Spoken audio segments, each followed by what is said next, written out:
네, 반갑습니다, 여러분들. 네, 저는 여러분들 기도해 주셔서 영국의 지방에 잘 다녀왔고요. 네, 지금 우리는 사순절 기간을 보내고 있죠. 여러분들이 수요일부터 이제 제2수요일부터 시작한 이 사순절 기간에 여러분들이 나눠드린 그 성경 읽기표를 바탕으로 여러분들이 말씀을 꾸준하게 읽고 또한 그 말씀대로 살아가시는 여러분들 되시기를 바랍니다. 오늘 말씀은 우리가 잘 아는 팔복에 대한 이야기예요. 네, 여러분에게 복은 어떤 의미를 가지고 있습니까? 여러분들은 복을 어떻게 생각하세요? 사전적인 정의를 보니까 이 복이라는 것은 삶에서 누리는 좋고 만족할 만한 행운이라고 표현합니다. 또한 거기서 얻는 행복, 이것을 복이라고 사전적 정의에서는 이야기하고 있어요. 성경에서는 복에 대한 이야기를 하는 대표적인 본문이 바로 시편 1편 말씀입니다.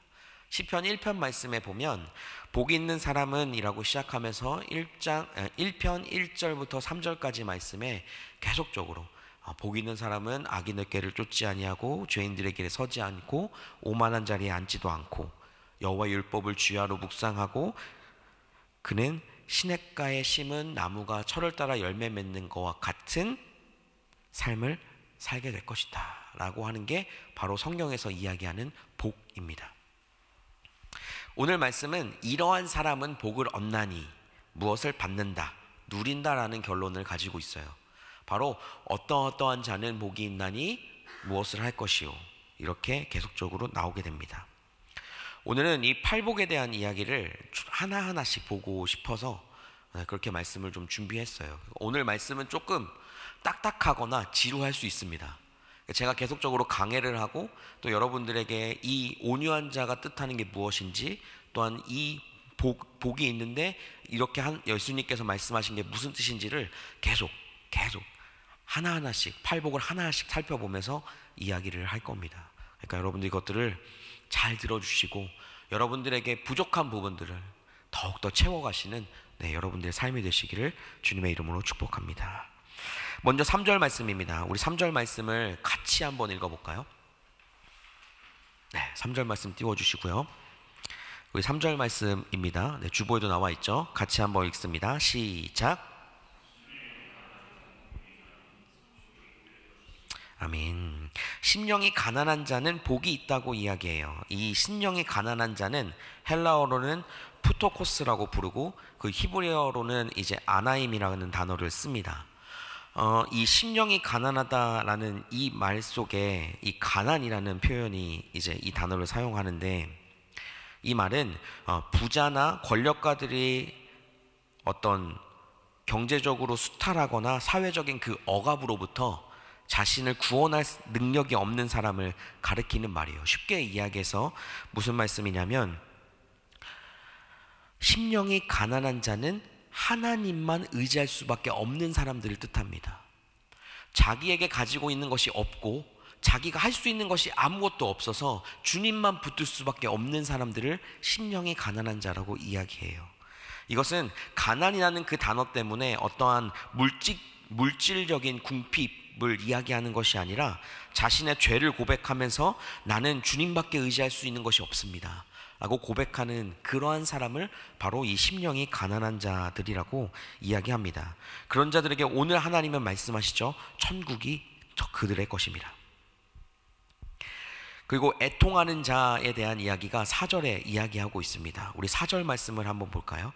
4절 말씀을 같이 한번 읽습니다. 시작. 아멘. 애통하는 자.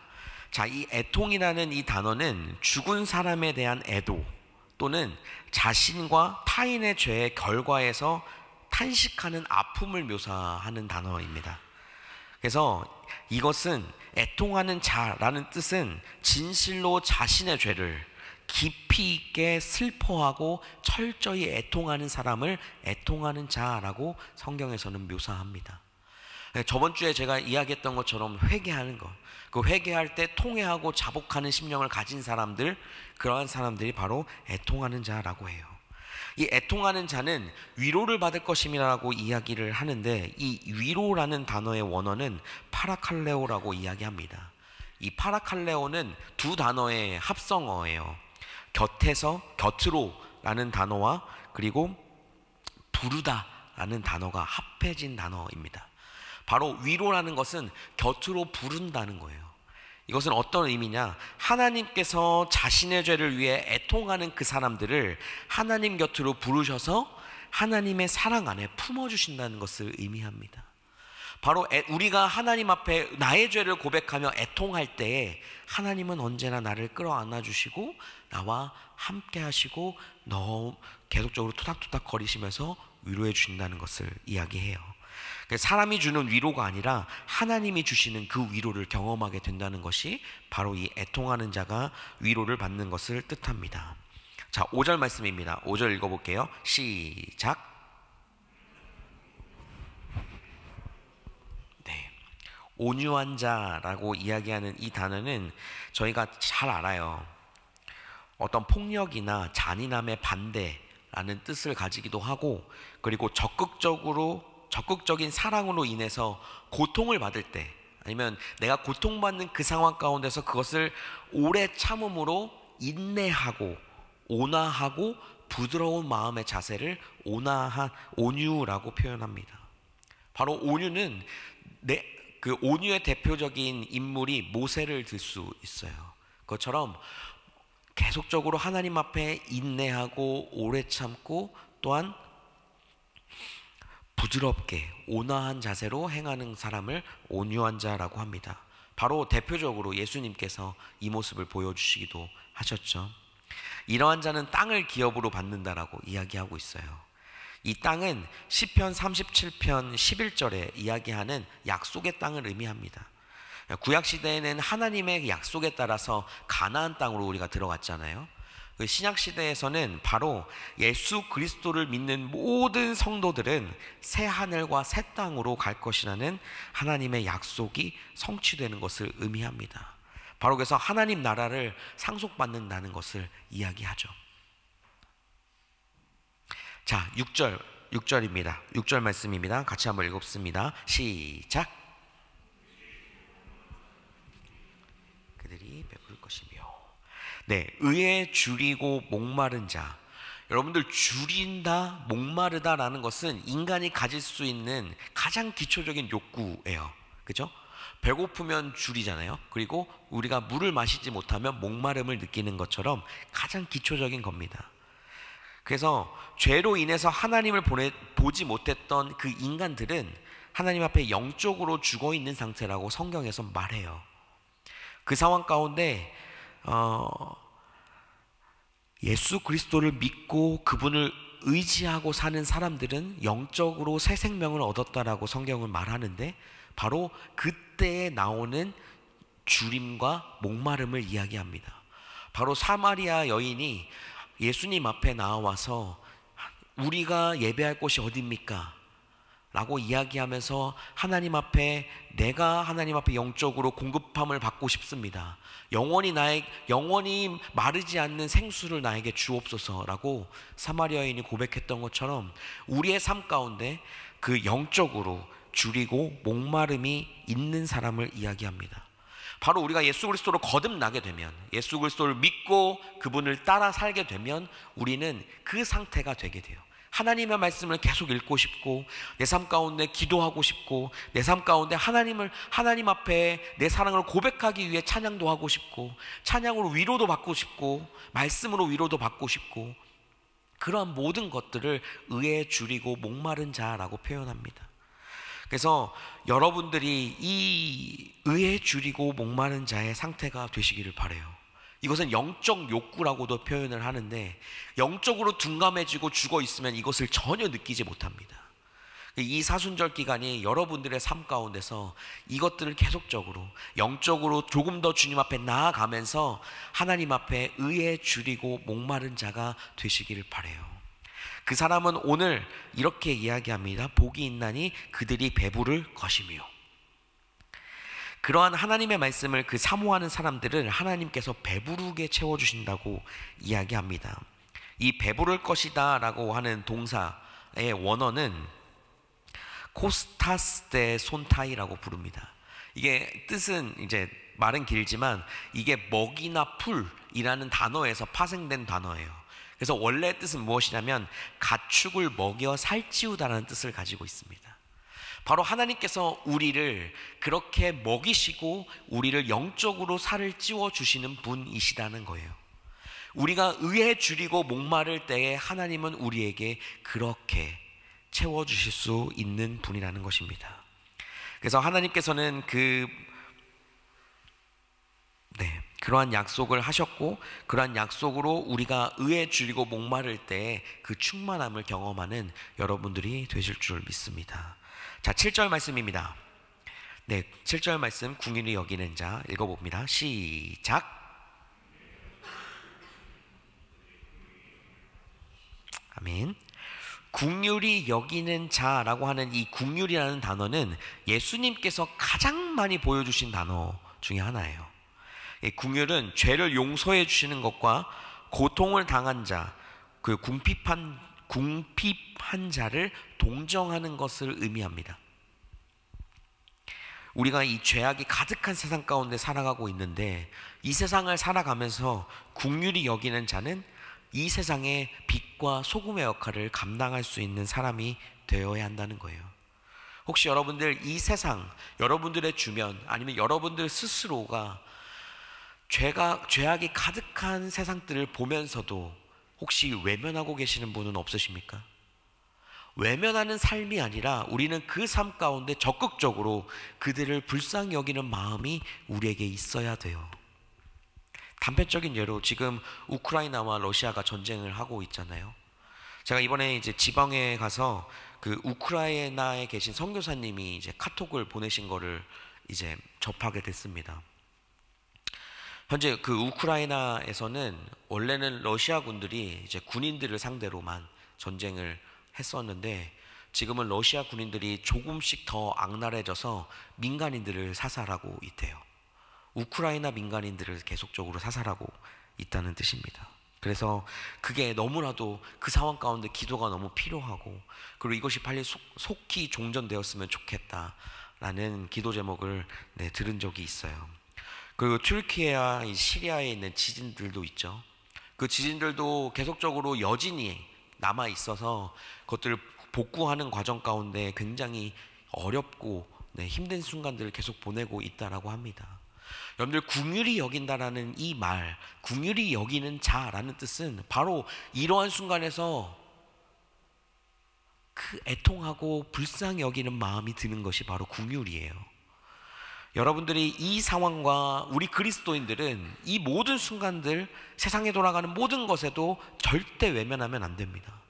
그 순간이 우리 가운데 죄악이 가득한 것처럼 보이면 그 순간을 놓고 기도할 수 있어야 해요. 제가 이번에 지방에를 영국으로 이제 다녀왔는데, 영국 옥스포드 대학교들을 계속 돌아다니는 기회가 있었어요. 거기에 있는 도서관들을 보고 캠퍼스가 이제 여러 개로 나눠져 있으니까 돌아보는데, 제가 알기로는 옥스포드 대학교는 신학과도 있고, 그리고 하나님 앞에 그 신학자들을 계속적으로 배출하는 그런 명문 대학 중에 하나라고 알고 있어요. 근데 그곳에 가니까 그 대학 교회죠. 대학 교회나 그리고 캠퍼스 그 깃발에 이제 성소수자들을 인정하는 그 기가 버젓이 걸려 있고, 또 그 기로 인하여서 그 공간이 하나님을 바라보는, 또한 하나님을 예배하는 공간이지만 그 기 하나를 통해서 너무 그곳에 시선이 쏠리다 보니까 마음이 좀 아프더라고요. 그러니까 영국 내에서 그 부분들을 인정을 했고, 그게 동일하게 교회 안에도 흘러가게 되고, 그리고 동성애 그 이제 뭐라고 하죠? 어쨌든 동성애를 인정한 목사님이 나오기도 하고, 계속적으로 그런 일들이 일어나고 있는 상황들이 있더라고요. 그 상황 가운데 우린 저러지 말아야지 라고 하는 마음이 우선적으로 있는 게 아니라, 하나님, 저것을 불쌍히 여겨 주옵소서. 저 땅이 하나님의 그 말씀으로 세워진 땅인데 하나님, 이 땅을 주님 불쌍히 여겨 주옵소서 라고 하는 그 긍휼히 여기는 그 마음이 필요하다는 겁니다. 오늘 이 말씀에서 나오는 그 7절의 긍휼히 여김을 긍휼히 여기는 자, 긍휼히 여기는 자는 바로 그러한 뜻이에요. 그러한 자가 복이 있나니 바로 긍휼히 여김을 받게 된다고 이야기합니다. 바로 여기서 이 긍휼히 여김을 받는 것은 하나님이 주시는 긍휼함을 이야기해요. 이 긍휼은 다른 말로 표현하면 하나님의 은혜와 자비라고도 말할 수 있습니다. 하나님께서 우리가 긍휼히 여기는 마음으로 세상을 바라보며 그 사랑을 실천하며 살아갈 때에 하나님께서는 그 크신 은혜와 자비로 우리 가운데 함께 해 주신다는 것을 이야기해요.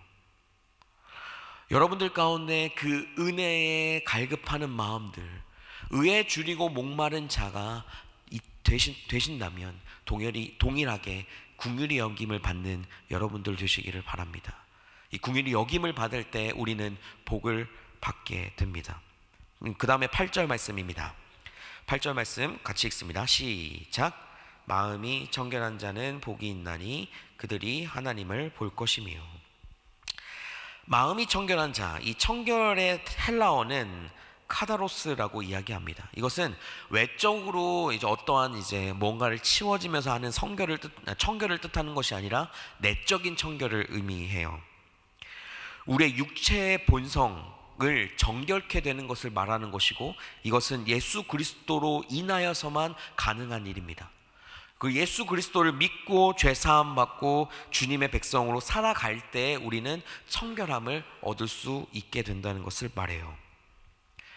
우리가 어떠한 우리만의 명상이나 어떠한 수련으로 정결케 될 수가 없습니다. 우리 마음이 청결케 되는 유일한 길은 예수 그리스도에게만 가는 거예요. 그래서 순간순간 우리가 넘어지는 탐욕과 그 죄악 가운데서도 우리는 예수 그리스도만을 바라보아야 한다는 것입니다. 그 주님의 보혈로 우리는 정결함을 얻고 마음의 청결한 자가 될 수 있다는 것을 뜻해요. 이러한 자는 오늘 하나님을 보게 된다고 말하고 있습니다. 하나님을 보다라는 것은 눈으로 보는 것을 의미하는 것이 아니에요. 바로 경험을 통해서 보다라는 뜻을 가지고 있습니다. 이것은 우리의 죄악이 예수 그리스도의 보혈로 깨끗하게 되고 그 순간 그 상황 가운데서 우리는 하나님을 경험하게 된다는 것을 말하고 있는 것입니다.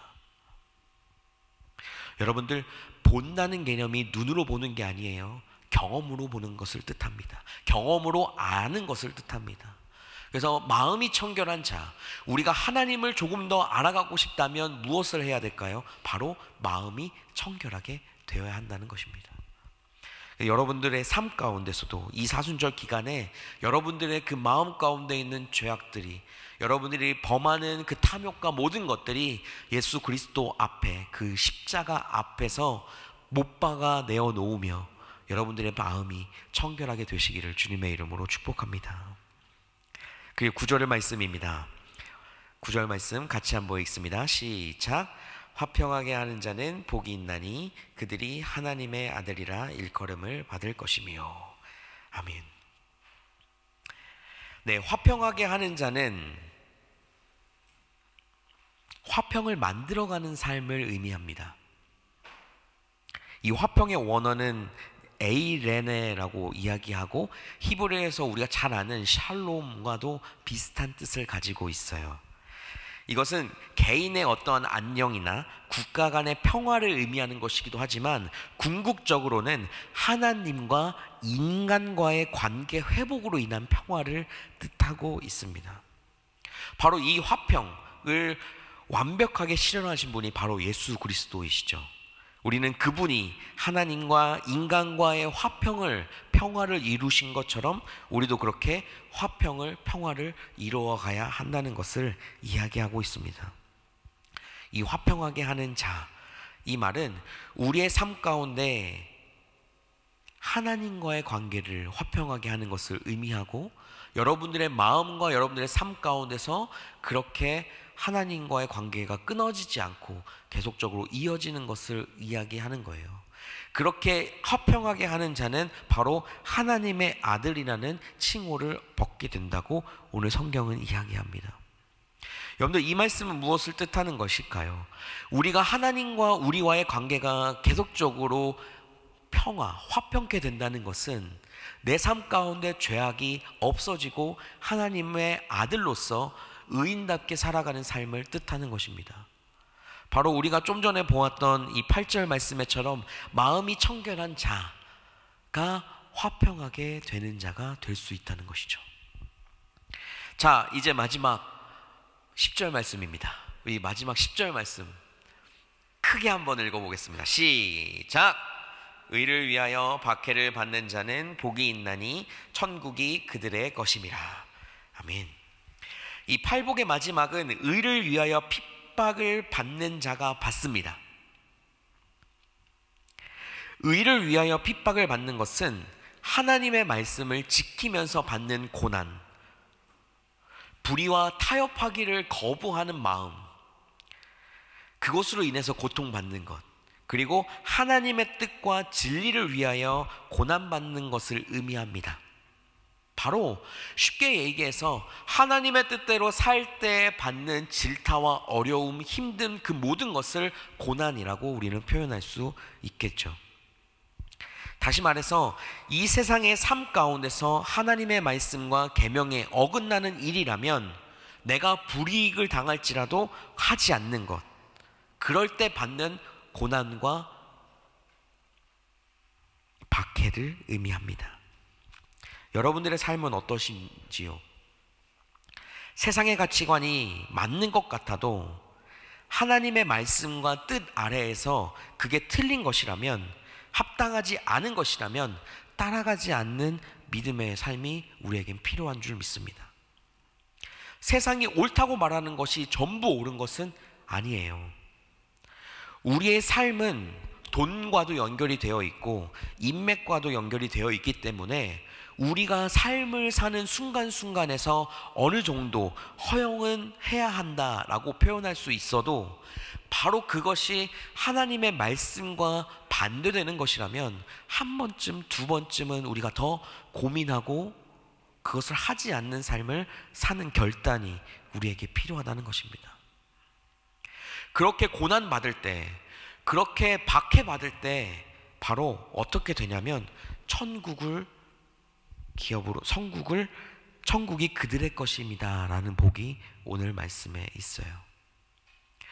여러분들, 천국이라고 표현하는 이 단어는 바로 하늘의 나라라고 표현하는 단어입니다.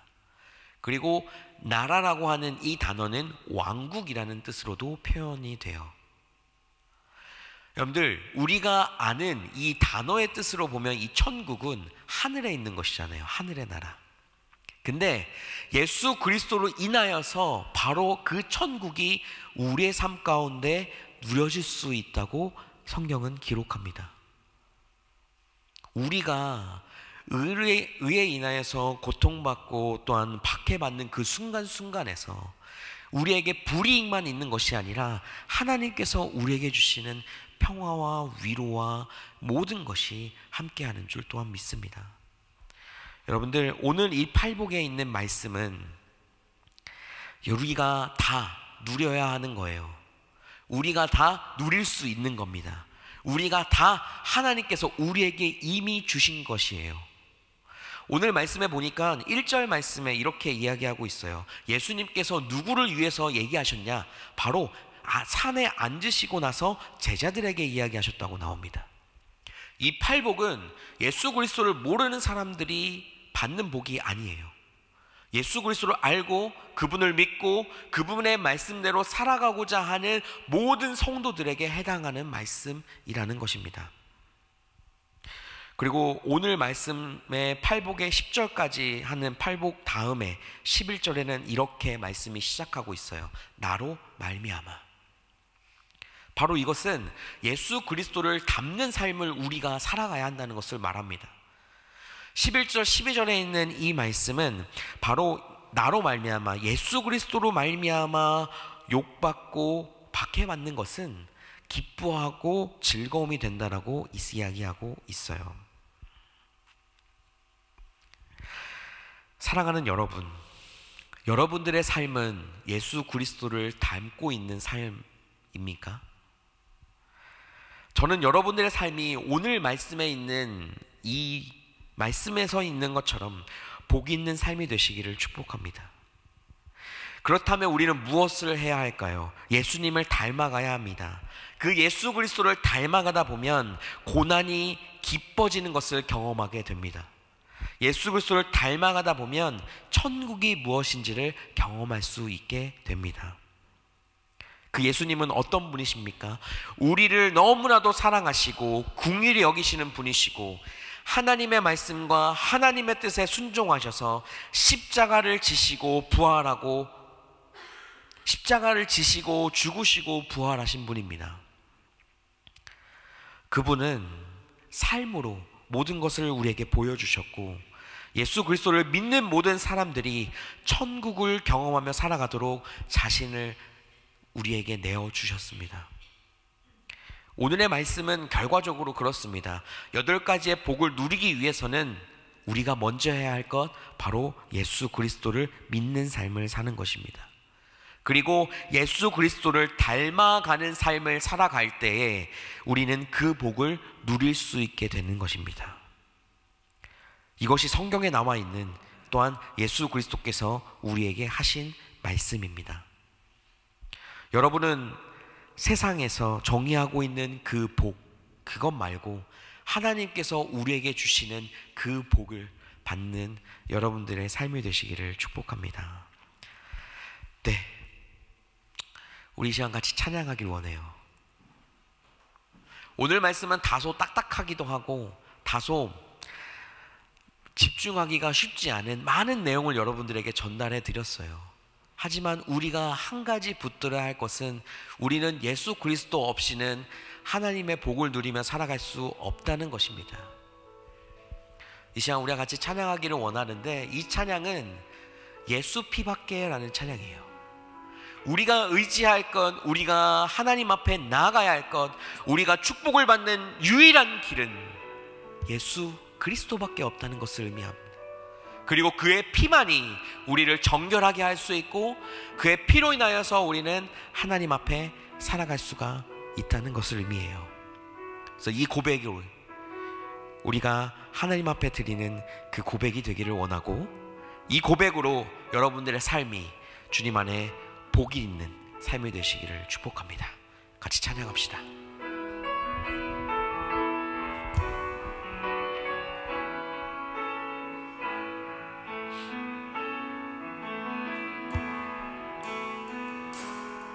보혈 세상의 모든 헛된 외침보다 능력 있는 말씀 날 의롭다 하며 날 보호하시네 예수의 보혈 세상의 모든 보혈 세상의 모든 헛된 외침보다 능력 있는 말씀 날 의롭다 하며 날 보호하시네 예수의 보혈. 우리 한번 고백합니다. 십자가 은혜의 증거, 십자가 은혜의 증거 주 마음 알게 우리 길 되시네 담대히 나가네 세상 의지 않고 오직 주 보혈로 우리 죄를 씻기는 우리 죄를 씻기고 다시 온전케 하는 예수 피밖에 피밖에 예수의 피밖에 없네.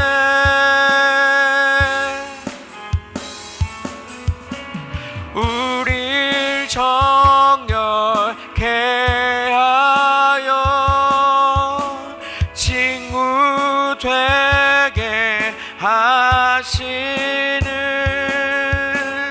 예수 피밖에 예수의 피밖에 없네. 우리 다시 한번 고백합니다. 십자가 은혜의 증거, 십자가 은혜의 증거, 주 마음 알게 해 우리 길 되시네.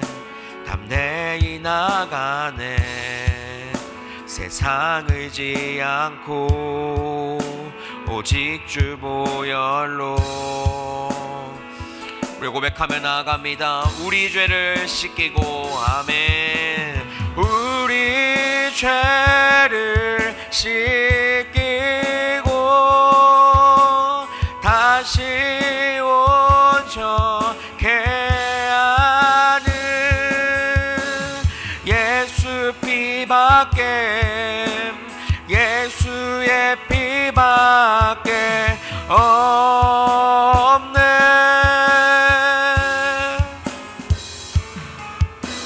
우릴 정결케 하여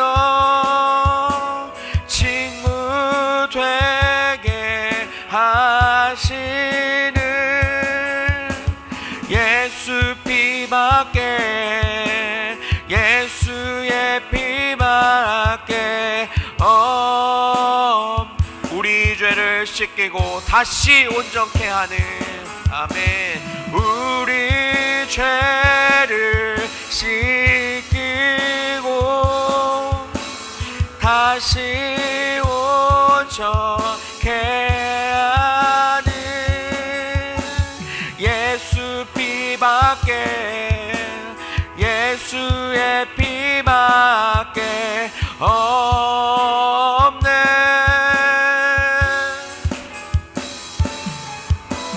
우릴 정결케 하여 친구 되게 하시는 예수 피밖에 예수의 피밖에 없네. 아멘. 우리가 기도하며 나아가기를 원합니다.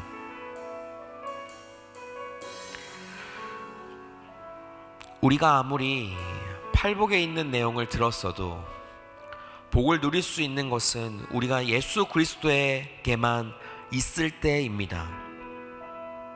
여러분들의 한 주간의 삶은 어떠셨습니까?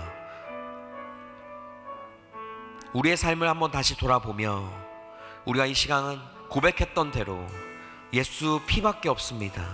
나를 정결케 하고 내가 다시 하나님 앞에 온전하게 되는 유일한 길은 예수 그리스도밖에 없습니다 라고 고백하는 이 시간 되기를 원합니다. 여러분의 마음을 내어놓고 이 시간 함께 하나님 앞에 기도하며 나아갑니다. 주님 함께하여 주옵소서. 주님 이 시간 가운데 우리와 함께하여 주옵소서. 주님 내 삶을 온전케 하는 유일한 길은 내가 나의 죄를 고백하며 하나님 앞에 복을 누리며 살아갈 수 있는 유일한 길은 예수 그리스도밖에 없음을 고백합니다. 내가 다른 어떤 것이 아니라 하나님만을 의지하며 나가는 삶만이 주님만을 바라보며 나아가는 유일한 길임을 주여 고백합니다. 주여 도와주옵소서. 내 삶을 붙들어 주옵소서. 그 주님만을 의지하며 이 시간 나아가기를 원하오니 그 주님만을 바라보며 나아가는 삶이 되게 하여 주옵소서. 하나님 주여 내 삶을 붙들어 주셔서 여기 있는 우리 모든 성도님들의 삶 가운데 예수 그리스도의 피로 인하여 다시 한번 정결하게 되고 다시 한번 예수 그리스도 앞에 온전하게 됨을 인하여서 복을 누리며 살아가는 삶이 되게 하여 주옵소서. 그 삶을 누리며 살아가는 삶이 우리 모든 네트워크 찬양교회 성도님 붙들어 주옵소서. 하나님이여 붙들어 주시고 인도하여 주옵고 우리의 삶이 다 주님 앞에 내어드리며 나아가는 이 모든 것이 주님만을 위한 길임을 다시 한번 고백합니다. 주님 우리를 불쌍히 여기시옵소서. 하나님 우리를 불쌍히 여겨주시옵소서. 우리가 주님 앞에 하나님 앞에 다시 한번 내 모습을 내려놓으며 나아가오니 내 앞으로의 한 주간의 삶은 말씀 앞에 붙들린 삶 되게 하여 주옵소서. 주님만을 의지하며 나아가는 삶 되게 하여 주옵소서. 모든 것들을 선하게 인도하시는 주님을 기억하오니 오 하나님 내 삶을 붙드시고 채우시옵소서. 오 하나님 붙드시고 인도하여 주옵소서. 아버지 주님 붙들어 오시고 인도하여 주시기 원합니다. 인도하여 주시기 원합니다. 아버지 주님 붙들어 오시옵소서.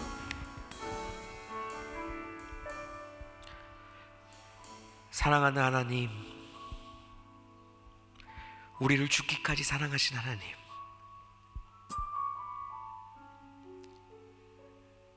그 십자가에 죽기까지 우리를 사랑하신 하나님, 내 삶이 하나님 앞에 하루하루 살아갔던 내 삶이 하나님 앞에 한없이 부끄러운 연약한 삶임을 고백합니다. 주님, 오늘 이 팔복의 내용을 들었지만 제가 여기에 나와 있는 대로 온유한 자가, 의에 줄이고 목마른 자가, 마음이 청결한 자가 될 자신이 없습니다. 하나님, 제가 그 순간과 그 연약한 내 마음을 주님 앞에 맡기며 나아가기를 원하오니 주님, 나의 마음을 온유하게 하여 주시고 나의 마음을 청결케 하여 주시고 내 하루하루의 삶이 의에 줄이고 목마른 자의 삶이 되게 하여 주옵소서. 하나님이 주시는 그 복을 누리며 살기 원합니다. 하나님께서 말씀하시는, 성경이 말하고 있는 그 복을 오늘도 내일도 매일매일 누리며 살아가기를 원합니다. 주님, 내가 그렇게 할 수 있는 유일한 길은 예수 그리스도의 보혈밖에 없음을 믿사오니 주님, 내가 그 삶으로 살아갈 수 있도록 주님 인도하여 주옵소서.